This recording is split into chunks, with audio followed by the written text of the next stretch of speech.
This is the first video I've done like this, and I'm definitely excited for it. But as you guys are seeing, this video is about the major goals I have this summer in terms of strength and how to achieve them, or at least how I hope to achieve them. Just letting you guys know, this is probably going to be a little bit of a long video, but I hope you stick around. It's going to be some good info.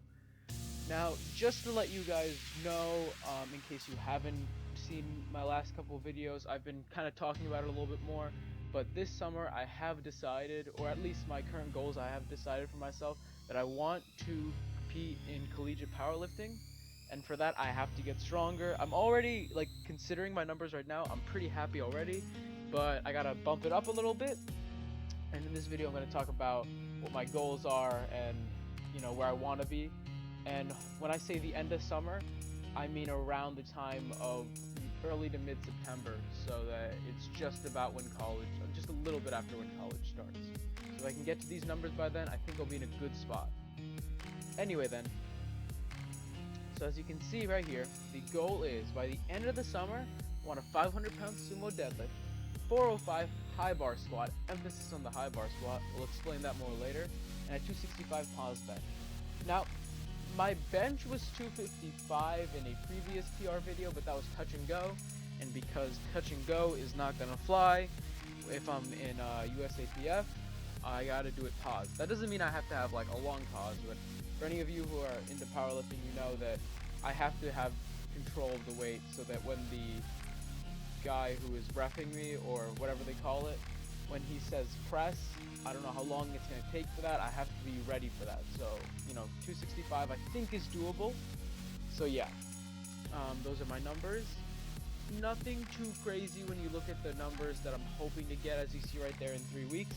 Now, as you know, I am in mid-track season, which means the training has been erratic, to say the least.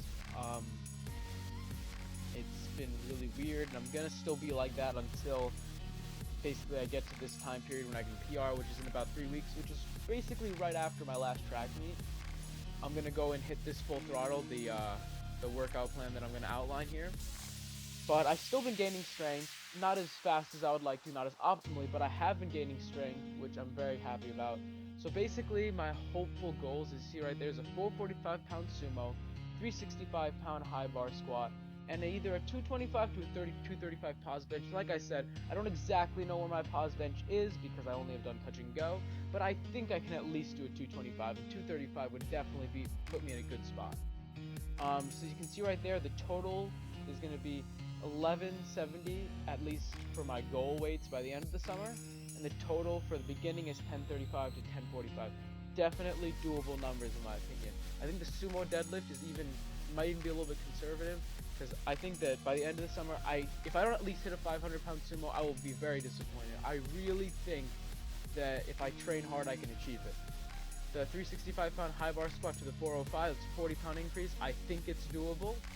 And the pause bench is it's just about either 30 to 40 pounds, and I think it's doable, guys. I really think I can do it, because I'm going to be really focusing on not just my training, but my nutrition. Also going to try to eat as well as I can, and hopefully we'll be able to dial it all in. So let me just talk about this. Why high bar squat? Now, for those who powerlift, you already know, and even for those who don't powerlift, a lot of you probably know that low bar squat is what powerlifters would probably want to use, and it makes complete sense because most of the time people who low bar squat, that same person could probably do more with low bar than high bar. There's no arguing with that, it's probably true, but just a couple of reasons why I want to keep with high bar. I'm a quad and glute dominant person. My power comes from the combination that arises from my glutes and my quads. It's my strongest part of my legs. They're overpowered for me. It's just the way I've been built. And it's something that I definitely take advantage of, and it's why my high bar squat has always been something that progresses pretty well, which is why I'm pretty confident in getting my numbers up. Another thing is, as I said right there, I have disproportionately short femurs. I actually did this measuring thing where I measured the length of my femurs in comparison to the rest of my body, and did this weird proportionate thing according to my skeleton, and apparently my femurs are about 4 inches shorter than what they should be for the size of my, I think my abdominal section, like the size of my upper body compared to my lower body and all that stuff. I'm not exactly sure the exact details, but I was told that my femurs are 4 inches shorter than they should be, so I should be 4 inches taller, but I'm not, which is sad. But the good thing is it makes it a lot easier to squat because my range of motion is a bit shorter, and it's actually quite advantageous for me. But most importantly, and this is the reason that I think you should always use when you're training, as long as you're using correct form and everything, it's what I like most. I like high bar squatting. It feels very natural for me. No problem whatsoever. My body feels good when I high bar squat. I like the way it feels. And I just want to keep doing what feels good. And you know, it might drop me a few pounds in terms of how much my max squat is. But to be honest with you, I want to be able to still hit those high numbers with a high bar squat, and I will work extra hard for it because it's what I love doing. I love high bar squatting. I've tried low bar squatting, and I know I could probably do more weight with low bar squat if I really trained it, but it's just not that comfortable, and I really like high bar, so that's what I'm going to stick with, and I hope you guys can appreciate that. So, my new training split, what is the emphasis on? Strength is obviously the goal. Gotta get stronger. That's what we're hoping for. When I say high frequency, I mean frequency of like how I hit the compound movements. I'm trying to hit the compound movements, so bench, dead, squats, or in like other compound movements. I'm trying to hit them with the highest frequency possible in the week so that my body still recovers. And I'm trying to be as efficient as possible, trying to use the lowest amount of days possible, trying not to kill myself in the gym. So I'm trying to focus on still combining that higher frequency of hitting the compound movements without being wasteful with my time, you know? We gotta balance that out, and I'm gonna show you how I'm gonna try to do that soon. This new training split is almost entirely based on compound movements, not just squat, bench, and deadlifts, but other compound movements. Even when I'm trying to hit like my body parts like my back, when I'm trying to do a pull day, I'm gonna be using mainly movements that are gonna incorporate all the muscles. If I'm trying to do a push day and I wanna hit my triceps, I'm still gonna do something like close grip bench, so I'm still hitting a lot of muscle groups. You know, we're focusing on recruiting a lot of muscles because that's gonna have the most carryover. And this is highly based off of a reverse pyramid. Most of my big movements, except for the deadlift, I'm using the reverse pyramid to build my strength because that's what I was using on and off in the past, and that was giving me great results. So I'm gonna keep using it now, but I'm gonna be very strict about it, more structured, more strict, see what it gets me.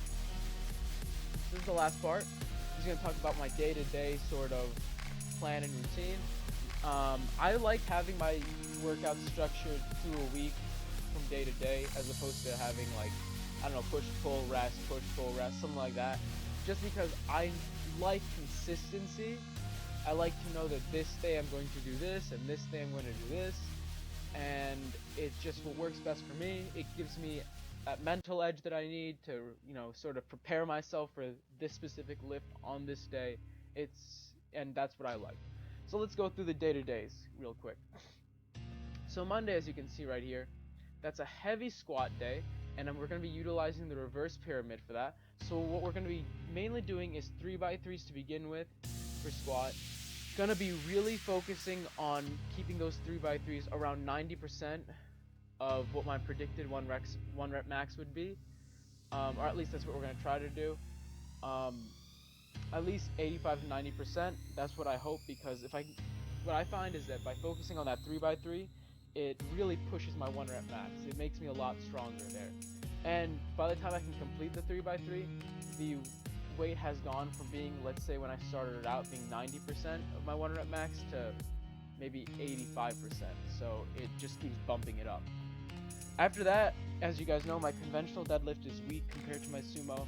And even though I'm going to be mainly using sumo if I was in competition, I want to get my conventional deadlift stronger, and I want to utilize its benefits to have as much carryover as possible. So right after heavy squatting from reverse pyramid, and when I say reverse pyramid, that means I'm going to be doing 3x3s, followed by 3x5s, followed by 3x8s, and then probably either burnout sets or not, depending on how I feel if I want, just to balance out the rest of the workout. But I probably really don't even need to do burnout sets, to be honest. I might just stick with the 3x8, because after that, any more volume would really not be useful for me. Now the conventional deadlifts, I'm going to be but it just sort of cut off, which is awkward, but I'm going to just try to finish this as fast as possible because it's over 10 minutes now and I don't want to keep dragging it on. But conventional deadlifts, over here, I got to do them because my conventional deadlift is weak, and because of that, I feel like it's something worth still incorporating. It's going to have a lot of carryover to my other movements such as sumo deadlift, and it's definitely important. Romanian deadlift for the hamstrings, accessory work for other parts of my legs, such as lunges and calf raises. Make sure I'm still hitting everything.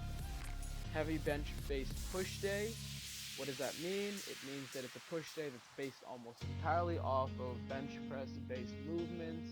For example, I'm going to be mainly focusing on a 3x5 followed by a 3x8, and then as a reverse pyramid suggests, I should do something that is of lower difficulty weight, but still hitting a higher volume. But instead of doing that, what I'm going to do is still hit another 3x8, but instead of hitting it with a normal bench press grip, I'm going to hit it with a wider grip because I noticed that the weakest part of my bench press is when I'm at the bottom, is my chest. My triceps are stronger than my chest proportionately.